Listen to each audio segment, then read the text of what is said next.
Jay Crawford, Adam the Bull, Garrett Bush, Dustin Fox, Jason Lloyd, Tyvis Powell, plus, ba-da-da-da-da, you're loving him, Mikey McNuggets.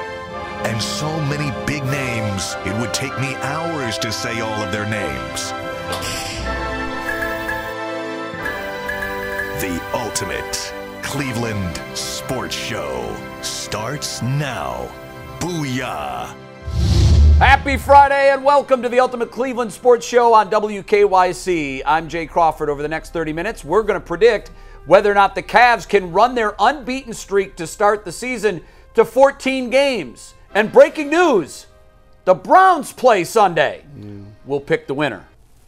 I'm Adam the Bull, and I'm going to tell you, yes, there is a scenario where Browns fans will con themselves into believing that this team could still make the playoffs. Stop it. Gee. And I'm G. Bush, and I'm not one of those people. I'll let you know what Jameis Winston plans on doing on his homecoming to New Orleans with the Saints. We'll talk about his performance and what to expect from him coming up Sunday. Jason.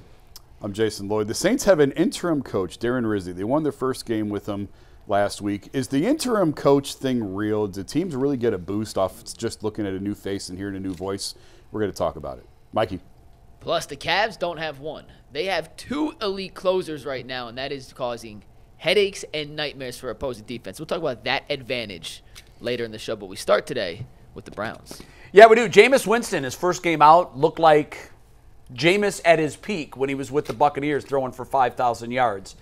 And then in week 2, he looked like Jameis Winston at his valley when he was throwing for 30 interceptions in the same season. Which Jameis do we get for this homecoming game in New Orleans? Probably something in the middle. I agree with you. I think we've seen the very best he can offer and the very worst he has.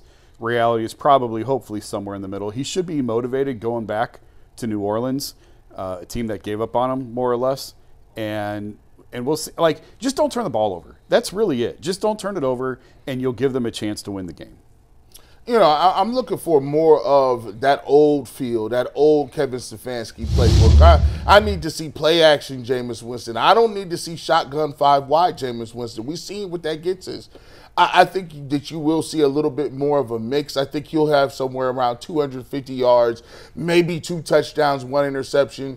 And with Jameis, you're just looking for 2 to 1. Sometimes you even get, 50-50. You may throw 2 picks, you may throw 2 interceptions. But the thing with Jameis is you can't have 3 to 1 turnovers to touchdowns. I think that he plays a little better if they decide to go back to what the Browns do best. I don't know how they feel about it, but they should be looking at the old stuff, go back to the old stuff, and figure it out, boo. The Browns are Jameis Winston's absolutely going to play much better this week. He's going to play well against a bad team. The Saints are a bad team. And you might say, well, the Browns are a bad team too. Okay, maybe Derek Carr is going to play well too. The Saints are bad. They did win last week. We'll get into the whole coaching thing angle of that in a minute. But overall, they've been terrible, and their defense overall has been terrible this season. Jameis is familiar with New Orleans. He's playing in perfect conditions in the Dome. He's coming off a bye. Guys should be healthier now. And Jameis is still a serviceable quarterback, I believe. Anything better than that, I don't know. But I expect him to have one of his good games this week. I think he'll be on the heavy side of above average or of, over the average. Because we've definitely seen the best of Jameis and the worst of Jameis in back-to-back weeks. He's had a week off. That usually helps you get things straight. I agree with you. Gee, I don't know what that was last week. I have no idea why they went back to that. When the Browns have had the most success in the Kevin Stefanski era, it's been with their big package. Why they're still trying to shove this 5 wide down everyone's throats when it clearly doesn't work, I just don't get it. I don't understand it. I don't know if it's coming from Deep Podesta. I don't know who's behind it, but it's awful. Go back to what you do well. Jameis will be motivated. He wants to go back into New Orleans and show them that they made a mistake in deciding that they were going to move on from him. So I think we won't get as good as he was in week 1, but it'll look nothing like it did against the Chargers. And I think he'll play well enough to keep them in the game. At least that's my hope.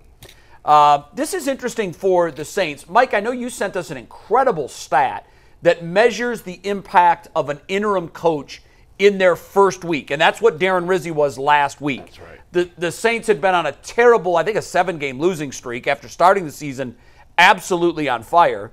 And they made the switch at coach, and it gave them the initial jump start they were hoping, and that traditionally they get. Are we going to show that number? Yeah, do you want the stat? Yes. Yeah, call it up while the guys answer this, because it really is astounding if it's self-explanatory and it doesn't need anything. You can look at it and see what it says there. Teams get a bump when they bring in the interim head coach. For one game. For one game. Yeah. And then they go back to what they were, 31-65 in all other games after that first game bump. Are we going to see that with the Saints, or are we going to see this new world New Orleans Saints that we saw last week? I mean, now part of the reason they played so poorly during that losing streak, even though he's not great, is that Derek Carr missed a bunch of those games, and their backup options are even worse. But still, I mean, the Saints, their wide receiving core is decimated. Their only really good player in terms of skill positions is Alvin Kamara, who's an excellent player, but they don't really have much else. I mean, their second best option right now is probably Taysom Hill, who's, it's just a weird kind of player. Just a bit of a gimmick. Yeah, exactly. But so, no, I don't think the Saints are any good. The reason you get that bump because it's a new man in town and the players get fired up. But in the end, most teams that fire their coach in the middle of the season are bad teams for a reason. And they end up being bad teams again after getting that initial one-game boost. I mean, I've seen the Browns lose to worse teams. I've seen them lose to the Raiders. Nobody's saying they can't lose. They lose to Gardner Minshew and no receivers, and no Max Crosby, and no Devontae Adams. I've seen Malik Neighbors is a nice young rookie. I see him run around and look like he was the greatest thing since sliced bread. Hey, listen, the Commanders ran circles around the Browns in the secondary. To me, I look at this. They're going to get a little bit of a bump, and I go back to a couple of years ago when they came down here for a game. It was cold. It was minus 1,000 degrees. Christmas Eve. Andy Dalton was their quarterback, and they came in here outside of the dome and gave the Browns the business by running the football. I think that Alvin Kamara is going to have a big game in this game. I think they're going to miss actually Zadarius Smith. I'm going to say it. I think they'll miss him on the opposite end of Myles Garrett, and I think they're going to make this game a little wild and crazy like you usually get with an interim coach. Firing a coach gets the attention of the locker room in any sport. It doesn't matter what the sport is, and it sort of gets guys snapped to attention. You get a little bit more focused, I think that. And also, a lot of times, these firings are strategically placed to where when you got a game the following week, when you feel like you got a good chance to win. And I think or you're starting quarterbacks coming back. Mm-hmm. Yeah, right. So I think a little of that plays into it as well. We have seen examples. I mean, Freddie Kitchens was not fit to be an NFL coach. And Greg Williams came in here, and they played relatively well, like really well, under Greg after Freddie was gone. I'm sorry, Hugh. That was Hugh. That was the Hugh. Yeah. But still, Hugh also was not fit to be an NFL head coach, and Greg really came in and turned things around. So there are those examples where it can carry on. I tend to think this is more of the first category. The Saints are not very good. They got a lot of problems on both sides of the ball, and I think they'll probably revert back to form. We talk about this coaching bump that you get from the interim coach. I think, and I'm curious your thoughts, that teams oftentimes get that same bump when there's a quarterback change. Mm-hmm. And we saw that with the Browns when Jameis came in. Yep. Suddenly, they had no problems. Offensive line looked great. Everybody was playing well. So you get that. It's a jolt of energy, and I liked the way you said it. It gets the attention of the locker room. In this case, I agree with your first point. I think the Saints' reemergence has more to do with who's playing quarterback. And when you get your starting quarterback back into the lineup, by the way, their offense was running at a record pace in the first 2 weeks. And then they just fell off the table. I'm not a proponent of Allen. I'm not saying he was a great coach. He probably did need to be fired.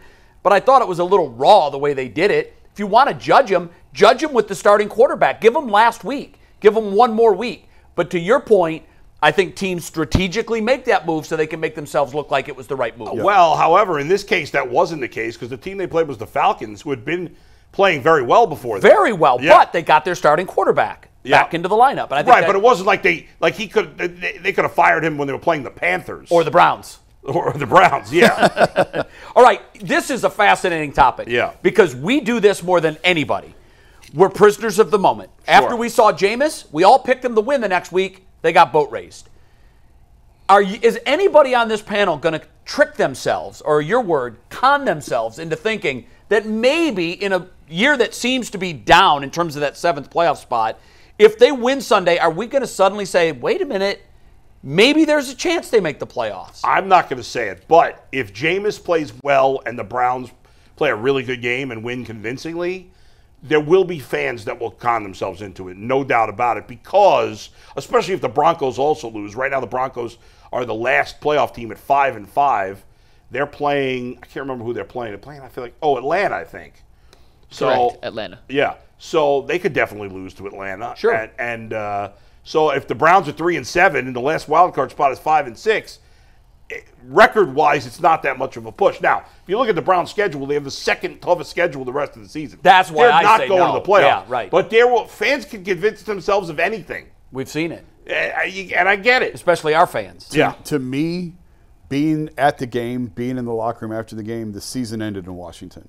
When they lost to the really? Commanders, that was it. I was out on them at 1-4. I haven't budged on that, even when they won to go to 2-6 or whatever it was, 2-7, and people were trying to talk. Why were you getting like a white flag vibe? It just didn't feel right. Yeah. It just nothing in that locker room felt right. Just didn't like what I was hearing coming out of that. And ever since that game, I've just kind of thought the season was over. The eye test tells you they ain't got enough. It's just simple as that. They ain't got enough. They don't have high enough quarterback play. They don't have the offensive line play as far as run blocking. It's not been there. Nick Chubb, obviously, you can't count on him to do that. You move guys like Amari Cooper. You move a guy like Zadarius Smith. Those, even though they weren't playing that well, those guys made your team better. Like you're worse without those players unequivocally. And so, no, they're not. You're not going to talk yourself into it. What the Cleveland Browns need to do is kind of what Jason alluded to. They need to have a Greg Williams resurgence.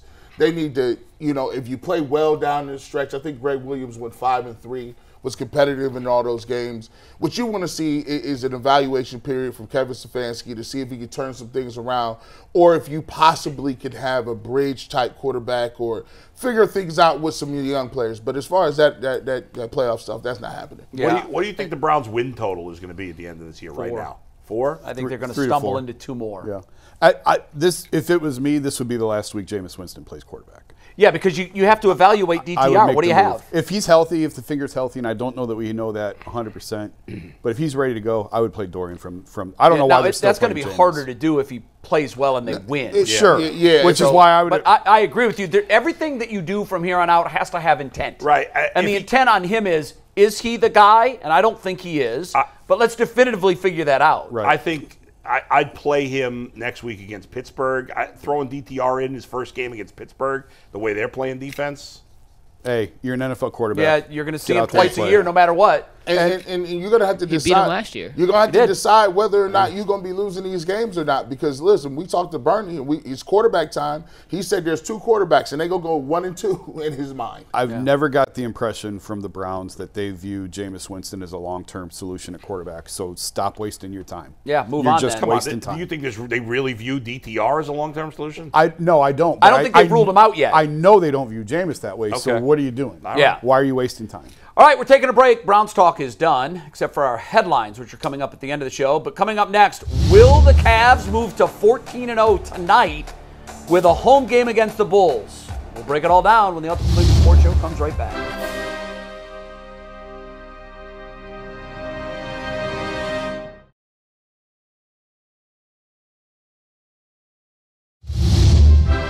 Welcome back to the Ultimate Cleveland Sports Show. We're talking Cleveland Cavaliers now, and they're the story of the town. It really is crazy, and it's a good thing because we need a diversion from our Browns at just 2 wins at this point in the season.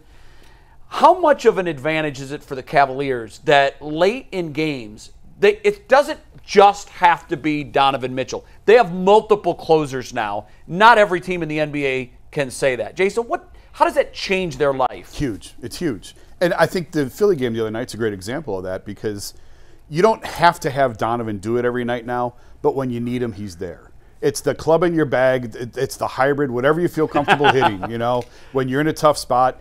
But last year, they were hitting hybrid from 300 yards and from 100 yards. That's the only club that they had He late was in games. number 45. Just give it to Donovan and get out of the way. Now you can rely on Darius. Darius's numbers, clutch numbers, Mike and I talked about on our podcast this week. Darius's clutch numbers are through the roof. I know. And I think it's a relief to Donovan. He has the trust in Darius now. We spent a lot of time talking about that going back to last year and even Donovan's first year here, about he felt like he had to control everything and win every game, and he doesn't feel that way now, and he's relinquished some of the control. And Darius certainly looks like the Darius of old and playing really the best version of himself. When you have two guys like that, it's hard for defenses. You can no longer load up on Donovan and assume that he's going to get the last shot every time. They have someone else who's equally or even more capable of taking it. Is Boston the only true other contender that has that? There's probably other teams in the West, maybe. In the West, for sure. In the West, I think there are a couple of other teams. But, well, that's a good point. I don't know in the East. I don't know that there are other teams that have that kind of luxury. You should be able to say theoretically Paul George or Joel Embiid in Philly. Well, but they're just such a mess. I know. New York should have. You got Knicks, Jalen Brunson. anybody but Brunson? Carl Anthony Towns is. Yeah, I guess so. You know, he's one of the best big shooters in the game. I like what I like about this most is when you watch these certain games and you look at Philadelphia, the game against the Bulls. It's not just, hey, we're gonna go ISO and we're gonna take a hero shot. Like, there is multiple rotations of the basketball, so now you can't just load the defense up and set your rotations and set your defense to guys running pick and roll. I think that when you are able to move the basketball and you do have Donovan Mitchell who are able to hit clutch step back shots like you see right here, and Darius Garland able to get to the rim and throw lobs to Jared Allen or Evan Mobley, I think you give yourself a great opportunity to build these habits so that, guess what, when the playoffs come around, they're not going to be nervous that you're getting the ball. It's not the first time you touch the ball all game. So I like the way the ball movement is, and I just like the way that they're going at trying to close these games as a unit rather than individually. Great point. I think their passing is like when a hockey team's on a break and you get that tic-tac-toe passing, and the puck never stops. Yep. And watching this Cavs team reminds me a ton of watching the Warriors at their peak. The ball never stops. And that was the antithesis of the JB offense. With JB, the ball rarely moved. There was just too much holding the ball, and it was stale, and it was stagnant. What I most love about this two-closer discussion is that, and we saw it with the jab step from Mitchell before he stepped back and hit that three, both of these guys are two-way threats. They can beat you penetrating to the hole, so they get you on your heels, and both of them will easily step back and dagger that three. And what Mitchell did late in the game against Philly, that was on full display. He just basically said, guys, you've been great to this point. It's closing time. I've got this. Let me run on for 11 real quick. That's exactly what he did. It was stunning how quickly he was like a microwave. He just threw up double-digit points in a minute and a half, and you're like, okay, that's how good he can be. Because you have two of those guys that can get you in or out. We haven't even mentioned Evan Mobley yet. At all. At some point, teams are going to have to pick their poison. Yeah. You're either going to guard these guys on the perimeter and let the bigs handle them if they come in. If you choose to come out and guard them there, that's going to open up things for Evan Mobley, who at some point in time in this season is also going to be added to this closer mix. This is a fun style of basketball to watch. And the Cavs have... When's the last time a Cavs team played this style of basketball? Was it the 90s? Like, was it the 80s with Doherty and Price? I mean... Well, there was some of that with LeBron. I thought during LeBron's tenure here, there was a little bit of it. Yeah, there was. But this is the first time I've ever seen it without LeBron James on the team. I mean, there was a lot of standing around. It was LeBron a lot of dribbling. standing around and pounding, but it was also a lot of LeBron and Kyrie ball in their hands and kicking to the shooters. Go back and watch with Kyrie. The I'll Toronto series. I remember the Toronto series where they hit 30,000 threes and Channing Frye killed them. They was moving the ball. There was Atlanta series where Mike Budenholzer had tears in his eyes trying to figure out how to guard these guys. So it has happened. But an important point to make on Darius and Donovan, both of them are very comfortable. They've shown this year they're comfortable with the ball in their hands and they're comfortable without the ball in their hands. Right. And that makes it even harder to guard them in a late game scenario when you need one basket. The improvement of Darius Garland back, I think he's even exceeded where he was when he was an all-star. He's doing things that we knew he could do, but he'd never done consistently. Yeah. This is, I think, one of the biggest storylines in the NBA this year agree. is the reemergence of Darius Garland and how important it's been to the Cavs creeping up to where they are. Do they get to 14-0? Tonight, at home against Chicago, they are favored. It's a game they should win, but this is the NBA. Any given I mean, they got to be a little tired because they haven't had multiple days off in a while, but I'm still going to go. I mean, if I'm betting the game, I'm either betting the Cavs or no play. I'm not going to bet on the Bulls, even at minus 10.5. So, yes, the Cavs will win tonight. Evan Mobley's questionable tonight, feeling a little under the weather. Something to watch. See that. He also was in Philly and went. Yeah, and he played, to your point, not multiple days off, but Philly's a quick flight home. They had the day off yesterday. Yeah. I'll take the Cavs whether Mobley plays or not. I'm going to take the Cavs, even though the Bulls are pesky. Kobe White plays awesome against them. Dusumo plays well. I'm going to go ahead and say Ty Jerome has another big night. All of a sudden, he's that guy now. Get on the Ty Jerome plan. So I think he has a big night. I think the Cavs move and continue to move on the undefeated streak. That's a lot of points to give. I'm going to take the Bulls and those points. One thing that we have seen, and we've already seen it from this Chicago team just a couple of nights ago, you're going to get effort against the Cavs every single night. The games have been much closer. If I'm Philly, I'm very proud of my team and the way they went out Wednesday night and played. Sure. Nobody packed it in. They had every reason to with their stars being out. They didn't. They played hard. This Bulls team will play hard. It will be close most of the way, but I think the Cavs will still pull it out and will go for 15 in a row Sunday when they host the Charlotte Hornets. One last thing to keep in mind, tonight is the Cavs' first game in the Emirates NBA Cup, and point differential actually matters in the Emirates NBA Cup in terms of who advances as a wild card team if you don't win your group. So the Cavs may actually keep their starters in a little more, or the Bulls keep their starters in to close the gap if needed. Yeah, so it just is something to keep an eye on. It is absurd. I agree with you both. The question is, will they play for this? So teams are playing for this. Well, Cavs are. I love the holiday gimmicks. Well, are they doing it because of the streak or because of the Emirates Cup? I mean, this is for as well as they're playing, and they made it to the conference semis last year. This is still the team that needs to play high-level games. Right. And say what you want. I think the NBA Cup thing is silly, but it is an opportunity to play in high-level games. All right, very good. The whole idea was to draw interest to the yeah, normally play with boring season. part of the season, Right. and we'll see if that works. All right, we're taking a break. When we come back, who wins Sunday down in New Orleans, the Browns or the Saints? We tell you in our pre-written headlines.